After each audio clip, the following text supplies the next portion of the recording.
Hi. ఆస్ట్రేలియాలోని బోండీ beach యూదుల వేడుక హనుకా జరుగుతోంది.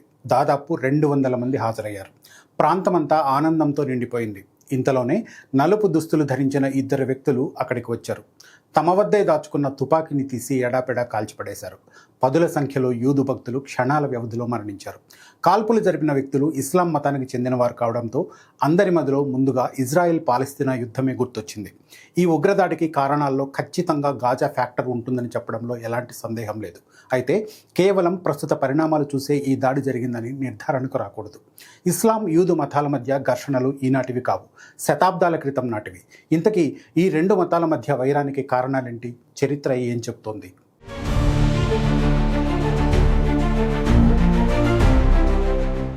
ఈ ప్రశ్నలకు సమాధానం వెతకాలంటే మనం వందల ఏళ్ల వెనక్కి వెళ్ళాలి. ఇస్లాం మతం ఆవిర్భవించిన ప్రారంభ దశలోనే యూదులు, ముస్లింలు ఒకే భూభాగంలో నివసించారు. 7వ శతాబ్దంలో అరేబియా ప్రాంతంలో యూదు తెగలు బలంగా ఉండేవి. మొదట్లో ఇరు మతాల వారు కలిసే జీవించినట్లు కనిపించినా అధికారానికి సంబంధించిన విభేదాలు క్రమంగా మతం రంగు పూసుకున్నాయి. మదీనా ప్రాంతంలో జరిగిన రాజకీయ ఒప్పందాలు విఫలమవడం, పరస్పర నమ్మకం కూలిపోవడం ఈ విరోధానికి బీజం వేసింది. అప్పట్లో మొదలైన అనుమానం, భయం, ప్రతీకారం అనే ఆలోచనలు కాలంతో పాటు బలపడుతూ వచ్చాయి. ఇది ఒక్క రోజులో చెలరేగిన ద్వేషం కాదు. తరతరాలుగా ఒకరి కథను మరొకరు శత్రుత్వ కథగా వినిపించుకున్నారు. అంటే యూదు కుటుంబంలో పుట్టిన పిల్లాడికి చిన్నతనం నుంచే ఇస్లాం వ్యతిరేక భావనలు పుట్టేలా తల్లిదండ్రులే చేస్తారు. ఇదే ఫార్ములా ఇస్లాం మతంలో పుట్టిన వారికి వర్తిస్తుంది. ఇలా ఒకరిపై ఒకరు శత్రుత్వం పెంచుకోవడం కారణంగా నిత్యం ఇరు మతాల మధ్య పచ్చగడ్డి వేస్తే భగ్గుమనే పరిస్థితులు ఈనాటికి ఉన్నాయి. ఇక ఈ విరోధానికి కాలక్రమంలో భూభాగం కూడా కీలక పాత్ర పోషించింది. జెరూసలం అనే నగరం ఈ రెండు మతాలకు పవిత్రమైనది కావడంతో అక్కడ ప్రతి అంగుళం భావోద్వేగంగా మారిపోయింది. ఒకరి దృష్టిలో అది దేవుడు వాగ్దానం చేసిన భూమి, మరొకరి దృష్టిలో తరతరాలుగా నివసిస్తున్న తల్లిదండ్రుల నేల. ఎవరూ వదులుకోవడానికి సిద్ధంగా లేని ఈ భూమి క్రమంగా యుద్ధభూమిగా మారింది. ఒట్టోమన్ సామ్రాజ్యం కూలిన తర్వాత బ్రిటిష్ పాలన సమయంలో తీసుకున్న నిర్ణయాలు ఈ గాయాన్ని మరింత ముదిరేలా చేశాయి.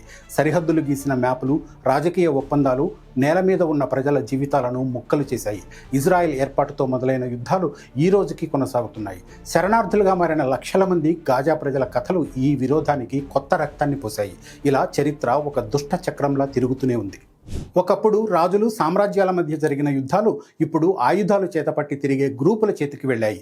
ఆక్రమణలు, బాంబుల దాడులు, ప్రతీకార చర్యలు ఒకదానికొకటి న్యాయంగా మారిపోయాయి. గాజాలో పడే ప్రతి బాంబు, ఇజ్రాయెల్ నగరాల్లో మోగే ప్రతి సైరన్ ఒక కొత్త ద్వేషాన్ని పుట్టిస్తోంది. ఈ ఘర్షణలో మతం ఒక ఆయుధంగా మారింది. బాధను చూపించి యువతని రెచ్చగొట్టడం, చనిపోయిన వారి పేరుతో మరింత హింసను ప్రేరేపించడం మొదలైంది. అలా తీవ్రవాద ఆలోచనలు పుట్టాయి. ఇవి ఒక భూభాగానికే పరిమితం కాలేదు. సోషల్ మీడియా ద్వారా ఈ అగ్ని ప్రపంచమంతా వ్యాపించింది. మధ్యప్రాచ్యంలో మొదలైన కోపం యూరోప్ వీధుల్లో, అమెరికా కాలేజీ క్యాంపస్లలో, చివరకు ఆస్ట్రేలియాలోని బోండీ బీచ్ వరకు చేరింది. అలా ఎక్కడో మొదలైన యుద్ధం అసలు యుద్ధంతో అణువంతైన సంబంధం లేని అమాయకుల ప్రాణాలు తీసే స్థాయికి వచ్చింది. ఈ దశలో మరో ప్రమాదకరమైన అంశం తెరపైకి వచ్చింది. అదే యాంటీసెమిటిజం, అంటే యూదులపై ద్వేషం అన్నమాట. నిజానికి యూరోప్లో శతాబ్దాల పాటు యూదులను ద్రోహులుగా చిత్రీకరించారు. రెండో ప్రపంచ యుద్ధంలో లక్షల మంది యూదులను నాజీ నియంత హిట్లర్ చంపేశాడు. ఆ భయంకరమైన చరిత్ర ముగిసిందని ప్రపంచం భావించినా ద్వేషం మాత్రం పూర్తిగా చచ్చిపోలేదు. ఇజ్రాయెల్ చేసే ప్రతి చర్యకు ప్రపంచంలో ఉన్న ప్రతి యూదుడిని బాధ్యుణ్ణి చేయడం మొదలైంది. రాజకీయ నిర్ణయాల్ని మతంతో కలిపి చూడడం వల్ల సాధారణ యూదు కుటుంబాలు కూడా టార్గెట్ అవుతున్నాయి. ప్రార్థనా మందిరాలు, పండుగ వేడుకలు, స్కూళ్ళు కూడా భద్రత లేని ప్రదేశాలుగా మారుతున్నాయి. ఈ ద్వేషం మాటల దగ్గర ఆగకుండా తుపాకీ వరకు వెళ్ళినప్పుడు బోండీ బీచ్ లాంటి ఘటనలు జరుగుతున్నాయి. అందుకే బోండీ బీచ్ దాడిని కేవలం ఇద్దరు వ్యక్తుల పని అని చెప్పి చేతులు దులుపుకోలేం. అది ఒక విషపు ఆలోచన ఫలితం. ఎక్కడో జరుగుతున్న యుద్ధాన్ని మనసులో పెట్టుకుని ఆస్ట్రేలియాలో ఉన్న అమాయకులపై ప్రతీకారం తీర్చుకోవడం ఎంత ప్రమాదకరమో ఈ ఘటన చూపించింది. సముద్ర తీరంలో పండుగ జరుపుకుంటున్న కుటుంబాలు ఇప్పుడు శోకసంద్రంలో మునిగిపోయాయి. పిల్లల ముందు తల్లిదండ్రులు కుప్పకూలారు. ప్రార్థనలో ఉన్నవాళ్లు ప్రాణాలు విడిచారు. ఇది ఉగ్రవాదం నిజమైన ముఖం. ఇది మతాన్ని రక్షించదు, చరిత్రను సరిచేయదు, కేవలం మరిన్ని శవాలను మాత్రమే వదిలి వెళ్తుంది. ఇక ఇప్పుడు ప్రశ్న మనందరినీ వెంటాడుతుంది. ఈ ద్వేషం ఎక్కడ ఆగుతుంది? చరిత్ర నుంచి మనం నిజంగా ఏమీ నేర్చుకోలేదా? మతం మనుషుల్ని చంపడానికి పుట్టిందా, లేక కలపడానికి పుట్టిందా? గాజాలో చనిపోయే పిల్లల రక్తం, బోండీ బీచ్లో చెందిన యూదుల రక్తానికి రంగులు వేరువేరు కాదు కదా. మరి ఈ ద్వేషం ఇలానే కొనసాగితే ప్రపంచం ఎటు వెళ్ళాలి? ఈ అగ్ని ఇంకా ఎన్ని తీరాలను బూడిద చేస్తుంది? ఒక్క మాటలో చెప్పాలంటే బోండీ బీచ్ ఘటన ఒక హెచ్చరికలా నిలుస్తుంది. ఇప్పుడు కూడా ప్రపంచం మేల్కోకపోతే ఈ కథలో తదుపరి అధ్యాయం ఎక్కడ రాయబడుతుందో ఎవరికీ తెలియదు.